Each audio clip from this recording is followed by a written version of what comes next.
Hey, what's up guys? This is Anthony from Anthony's Customs, and for this review, we are looking at the new Marvel Legends Venom series, Carnage, which, I gotta tell you guys, when this series first, or wave, whatever you want to call it, first got announced, I made a post on Facebook and YouTube saying this might be the best wave of Marvel Legends yet. And so many people were like, I don't think so, I don't like those characters. I didn't say it was the best wave for you, I'm talking strictly quality. And this figure is a really good example of why I said that it might be the case. This guy is 100% new stuff. And they did a really good job. Is it perfect? No. Obviously, we're going to do a review and talk about all of the good and bad, but there's a lot of good. So let's go ahead and get him off the stand and take a closer look. This guy stands just about 6 1/4 inches, which makes him pretty close to 16 centimeters, just shy of that. And that's honestly fairly short for Marvel Legends scale. Just for a quick size comparison, there he is up against the prototype for my action figure line called Rival Clans. Check it out on Facebook and Instagram.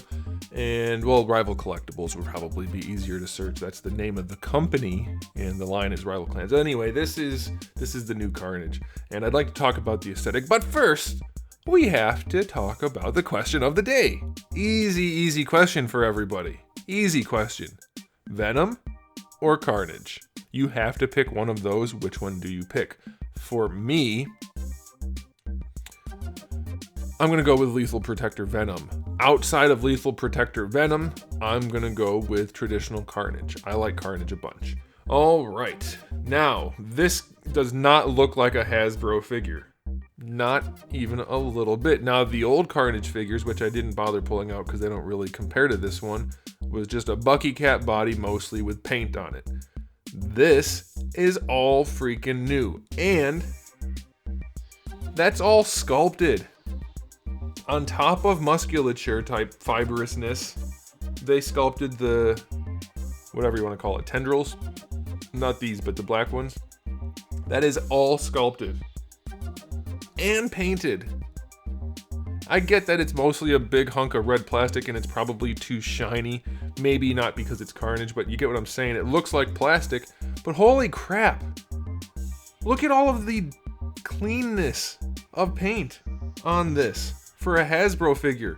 If they can do this, I never, ever want to see a painted line on a Bucky Cat body that's not straight again. How? This is amazing compared to their other figures. They're making themselves look great and terrible at the same time. This is astounding to me that they did this. I mean, that is not an easy thing to do in a factory. No doubt about it. That is very difficult.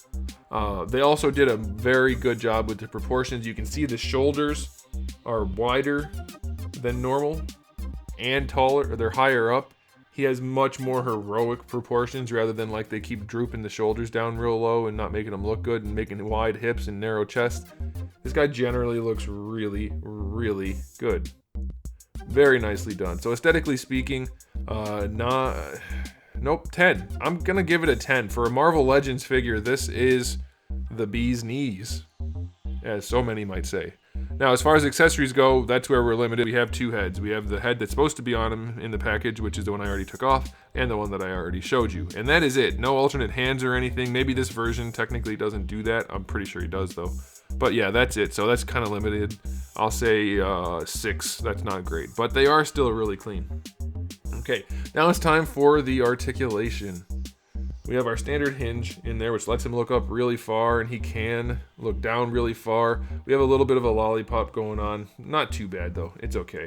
You get your full rotation. You get your attitude. I have no complaints. That is fine.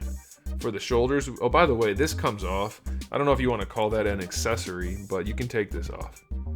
Just so that you know, but I wouldn't, well, I guess you could call it an accessory. You can. It's up to you. All right, so we have a butterfly joint. It's not great. It doesn't have very much range at all.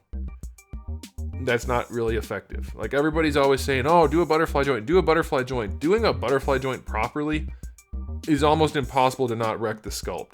Now, technically, they put one here and it didn't wreck the sculpt, but it also doesn't really do anything. So, yeah, you got to trade sometimes. And in this case, it looks good, but doesn't function. Very rarely can they do both, and this one doesn't. Full rotation there. Bicep swivel is fine. Double jointed elbow is fine. Wrists have a swivel and a hinge. That's all fine. Ab crunch on this guy, it's okay. They are a little light on the noodles in there, but going forward is really good, and they're very light on the noodles back here. I get it, but it is what it is.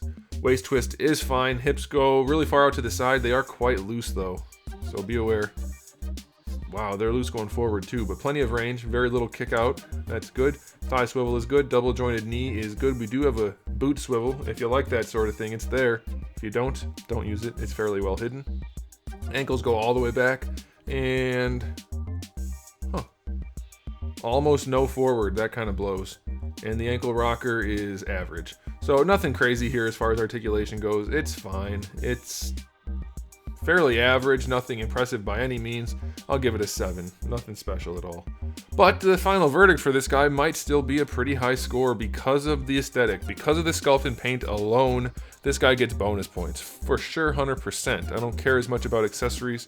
I don't care about some of the articulation as much. When it looks good to start, you need less of the other stuff. The other stuff is only really there to bolster an otherwise less impressive figure, as far as the rating goes. So my final verdict on this guy is going to be 8 out of 10 still.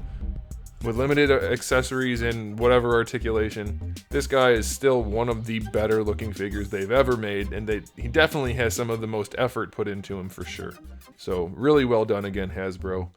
They are crushing this wave so far. Well, also War Machine, and he's not part of this wave, but he came out at the same time-ish, so I'm going to include it. All right, thanks, guys. If you enjoyed the video, give it a thumbs up. If you didn't, give it a thumbs down. And if you haven't subscribed, you might want to. New videos almost every single day, and thousands already on the channel. So make sure you come back for all of that. And in the meantime, keep collecting.